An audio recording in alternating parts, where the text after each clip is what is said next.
समय पहले की बात है, किसी जंगल में एक खरगोश अपने परिवार के साथ रहता था। खरगोश जहां रहता था, वहां आसपास बड़े जानवरों की संख्या ज्यादा थी। खरगोश और उसका परिवार हमेशा इस बात से डरे हुए रहते थे कि कोई जानवर आकर उन्हें नुकसान न पहुंचा दे। उन्हें अपने घर के आसपास जरा भी हलचल सुनाई देती थी, तो वो झट से अपने बिल में छुप जाया करते थे।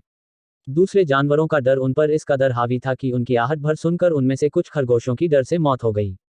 यह सब देखकर खरगोश बड़ा परेशान रहता था। एक दिन घोड़ों का दल उनके घर के पास से गुजरा।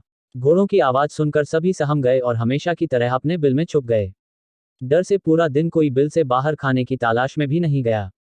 अपने परिवार को इस हालत में देखकर खरगोश बेहद दुखी हुआ। उसने भगवान को कोसते हुए कहा कि हे भगवान, आपने हमें इतना कमजोर क्यों बनाया है? इस तरह जीने का क्या फायदा, जिसमें हर दिन अपनी जान को लेकर डर और भय बना रहता है।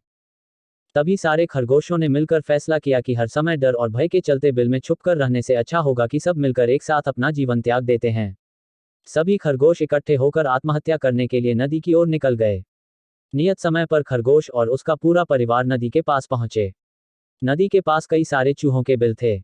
जब चूहों ने खरगोशों को आते देखा तो वो सभी डर गए और इधर उधर भागने लगे। कुछ चूहे बिल में घुस गए, तो कुछ नदी में गिरकर मर गए। चारों तरफ अफरा तफरी का माहौल था। ये पूरा वाकया देखकर खरगोश दंग रह गए। उन्हें इस बात का यकीन नहीं हो रहा था कि उन्हें देखकर भी किसी में दहशत हो सकती है। अब तक तो वह खुद को ही सबसे कमजोर प्राणी समझते थे और भगवान को दोष देते थे। अब खरगोशों की समझ में आ गया था कि भगवान ने दुनिया में अलग अलग खासियत के साथ जीव जंतु बनाए हैं। जो जैसा है, उसे वैसे ही स्वीकार करना चाहिए। अगर किसी में कमी है, तो उसमें कुछ गुण भी हैं।